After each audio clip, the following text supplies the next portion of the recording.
Salim Kadir welcoming you to news at 5 p.m. on BTV and BTV World. Good afternoon.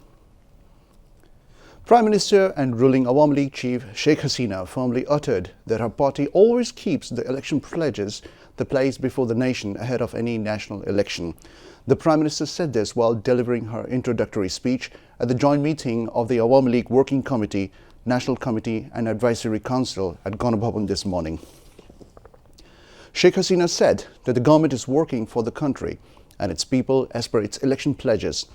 Coming down on a section of people who always criticizes the government unnecessarily, she said, there are some people who do not feel well, although the government has developed the country a lot. Regarding corruption, she mentioned that she had already said in Parliament to give her information where the corruption is going on.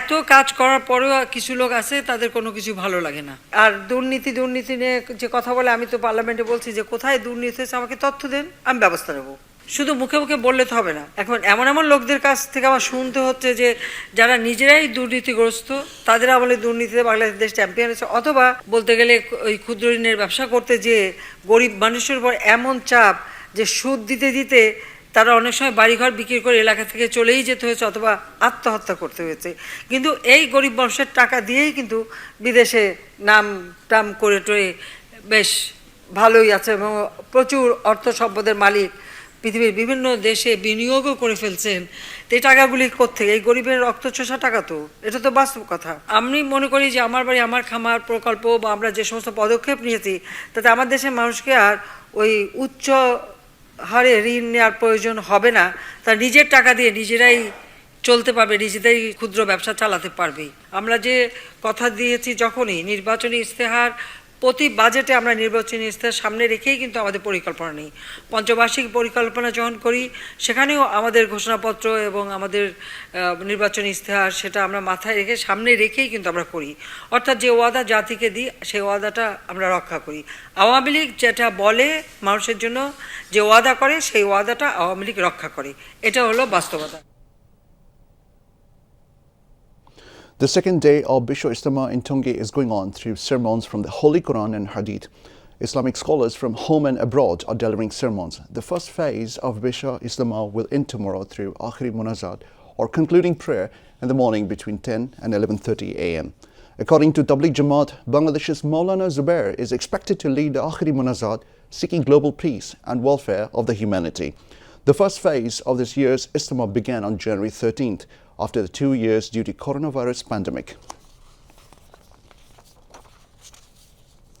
Meanwhile, Ghazipur City Corporation District Administration, with the help of more than 7,500 members of law enforcement agencies, are ensuring security of the Bisho Ijtima.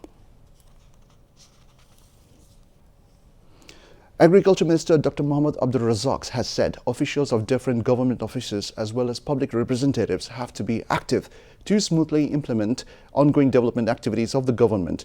There is no alternative to these development activities to turn Bangladesh into a smart country, announced by Prime Minister Sheikh Hasina, he added. The Agriculture Minister said this at a views exchange meeting with officials of different government offices, public representatives and members of civil society on the ongoing development projects in Madhupur of Tangal today. Speaking as chief guest, Dr. Abdul Razak says the anti-liberation forces and the BNP Jamaat are out to obstruct development activities in the country and to deteriorate law and order situation. All pro-liberation people have to be united to resist the defeated forces of 1971, he added. The week-long cold wave is decreasing at various parts in the country. Ongoing cold wave sweeps over 27 districts yesterday, it however now sweeping over 10 districts.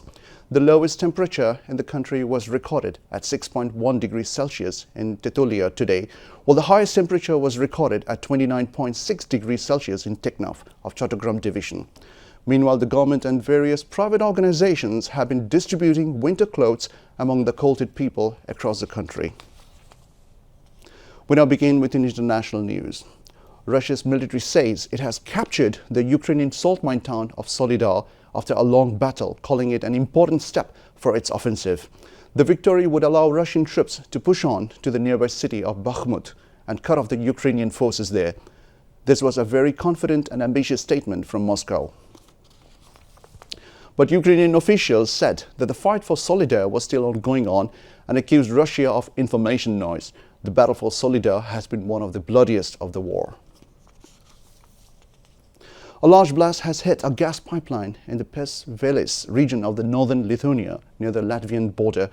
Images broadcast by local media showed flames illuminating the high sky, but officials say there have been no injuries caused by the explosion. Latvia's defense minister wrote on Twitter that the cause of the incident would be investigated and said sabotage could not be ruled out, but the pipeline's operator said it did not believe that the blast was suspicious. Some 900 million people in China have been infected with the coronavirus as of 11 January, according to a study by Peking University. The report estimates that 64% of the country's population has the virus.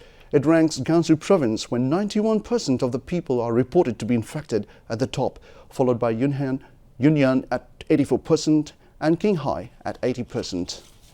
A top Chinese official and epidemiologist has also warned that cases will surge in rural China over the lunar year.